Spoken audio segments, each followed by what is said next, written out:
Salam Bapak Kreatif Indonesia, saya Nur Simatupang.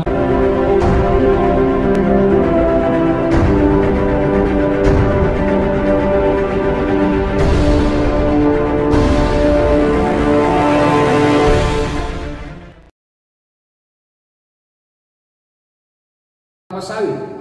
Yang ketiga, mengeluarkan racun seperti lalat. Itu senyawa alopati pada tanaman gulma seperti lalat ini akan mengeluarkan racun yang namanya senyawa alopati yang bisa meracuni dan merusak tanaman. Baik, kita lanjutkan.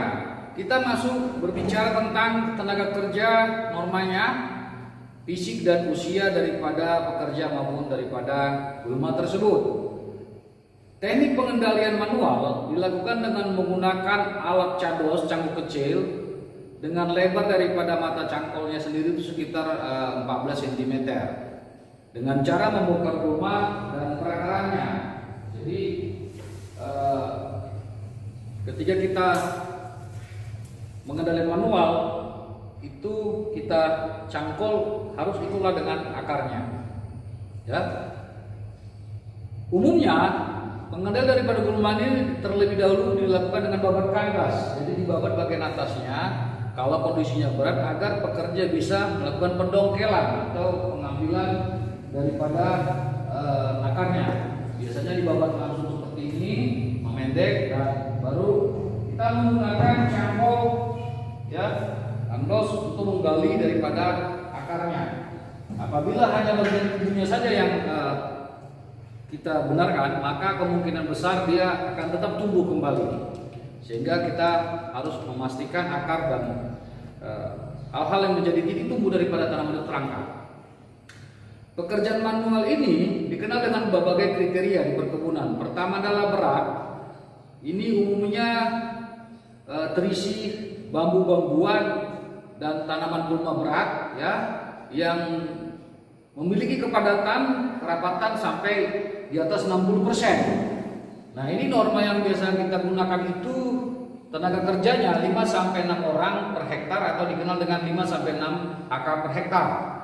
Selanjutnya kriteria sedang. Kriteria sedang ini kepadatan gulma, kerapatan gulma yang menutupi areal perkebunan itu 40 sampai 60%. Ini norma yang diberikan untuk tenaga kerja 4 HK per hektar atau 4 orang per hektar.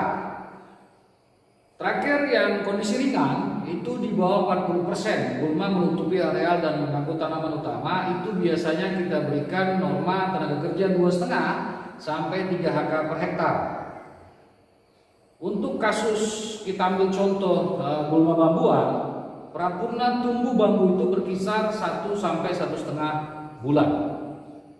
Menurut salah satu peneliti yang kami hormati Bapak Citrodirjo dan Utama yang pernah menerbitkan di satu buku tahun 1984 menyebutkan bahwa tenaga kerja yang diperlukan untuk mengendalikan gulma pada tanaman belum menghasilkan TBM secara manual dalam jalur atau piringan tanaman tersebut bisa menyerap tenaga kerja 6 sampai 8 orang per hektar dengan jumlah frekuensi atau rotasi atau pusingan itu 10 sampai 12 kali per tahun. Artinya tiap bulan harus dikendalikan untuk tanaman TBM.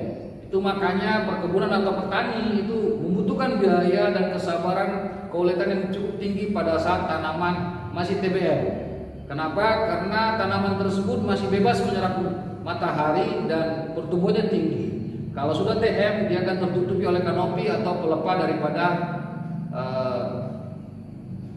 sawit sehingga gulma tidak dapat menyerap matahari dengan bebas.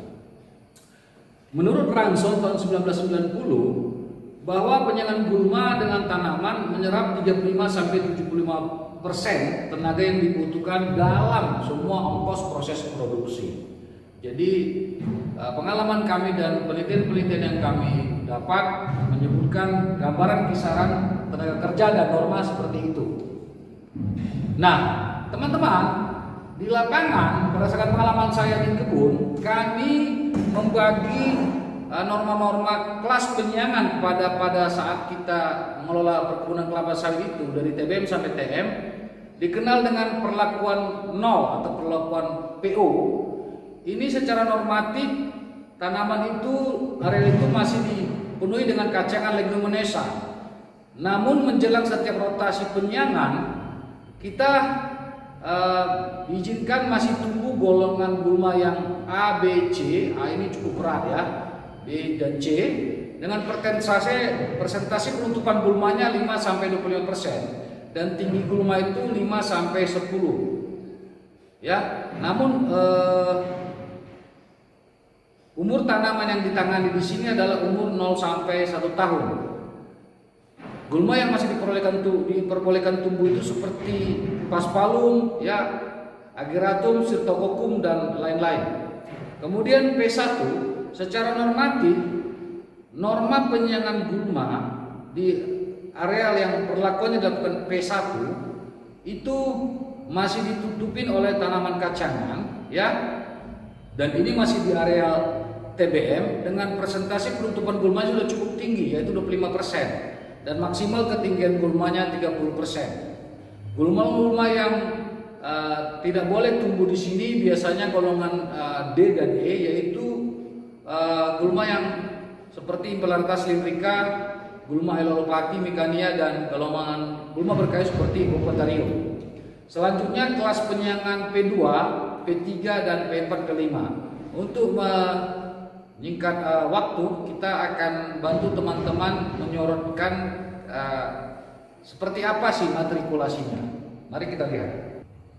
Baik, bagi saya dan bagi teman-teman, untuk mengantisipasi kesulitan komunikasi yang menimbulkan miskomunikasi dengan narasi-narasi panjang, kami coba mempermudah dengan matrikulasi norma kelas penyiangan, ya, di mana ada dikenal dengan perlakuan 0, 1 sampai 5. Untuk perlakuan 0, perbedaannya dengan perlakuan 4 adalah golongan gulma yang diizinkan itu ABC, sementara golongan yang diizinkan di golongan perlakuan P4 itu adalah golongan E.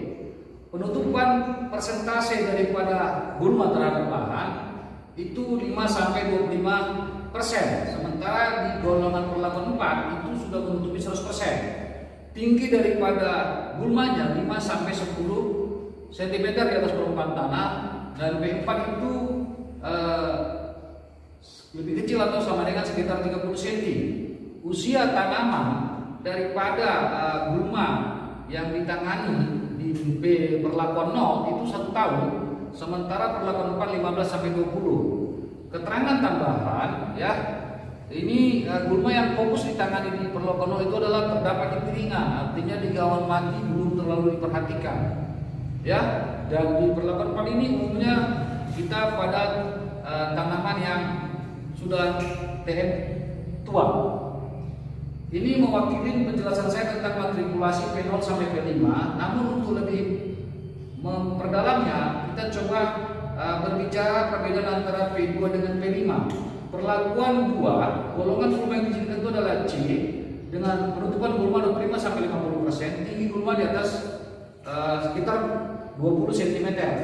Tanaman umumnya umur 4 sampai 15 tahun, artinya sudah pada jalur tanaman TM. Sementara perlakuan 5 yang diizinkan pada areal replanting itu adalah golongan ABCD, ya. Dan untuk golongan P5 itu, ini penutupan gulmanya 0%, tinggi gulmanya cukup pendek, usia tanaman 15 sampai 20, ya. Kenapa dia justru hampir tidak ada penutupan gulma dan tinggi tanamannya hampir tidak nampak? Karena di atas ini, mohon maaf saya koreksi, di atas 20 tahun ini kanopi tanamannya sudah menutupi gulma, sehingga penanganan gulma di area yang mau replanting justru sangat mudah karena pertumbuhan gulma sedikit. Jadi untuk P5 itu, sekali lagi saya tegaskan, penutupan gulma hampir tidak ada, tinggi daripada gulma tidak ada, usia tanaman di atas 20 akan direplanting, ya.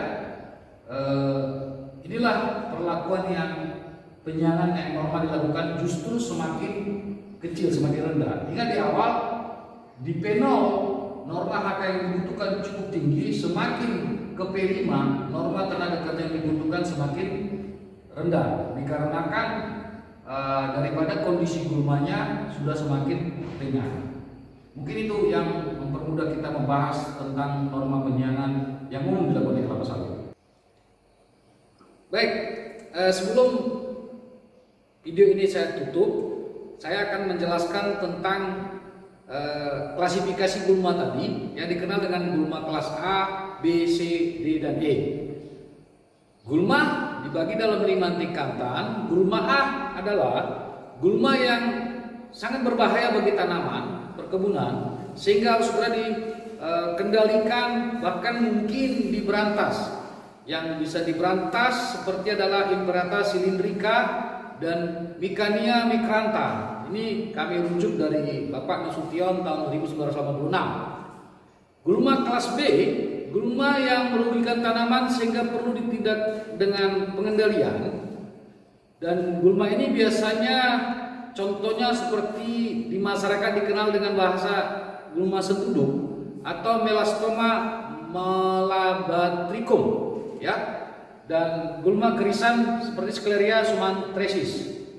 Nah, selanjutnya gulma kelas C, yaitu gulma-gulma yang merugikan tanaman perkebunan, memerlukan tindakan pengendalian, namun pengendalian tersebut harus sesuai dengan keadaan. Misalnya ketersediaan biaya untuk petani yang seperti saya memiliki lahan dan biaya yang sedikit, ini perlu ditunda mungkin karena keuangan dengan mempertimbangkan estetika kebersihan kebun. Gulma ini contohnya adalah pakis-pakisan atau yang umum Paspalum conjugatum. Kemudian gulma golongan D. Gulma golongan D ini yang tidak terlalu merugikan tanaman, tetapi tetap perlu dilakukan pengendalian. Contohnya adalah Ageratum conigoides dan Digitaria sp. Terakhir gulma golongan E, yaitu jenis gulma yang pada umumnya justru bermanfaat bagi tanaman karena dapat berfungsi sebagai pupuk hijau. Bila gulma ini dibiarkan tumbuh di gawangan, ya, tanaman, ini akan bermanfaat. Tetapi perlu dikendalikan apabila dia berada di piringan yang mengganggu proses panen, pemutipan, perondolan, dan pemupukan. Contoh gulma golongan E ini adalah Colophagonium caerularium, Uverea javanica, dan Centrosema pubescens. Baik, itu yang bisa kami sampaikan. Silakan terus tonton video kami. Selanjutnya kami akan membagikan video yang berkesinambungan. Terima kasih, tetap semangat belajar dan menonton Mabersah. Mari belajar sawit. Saya Dusma Tupang, salam kompak, kreatif, planter, miller, dan trainer Indonesia.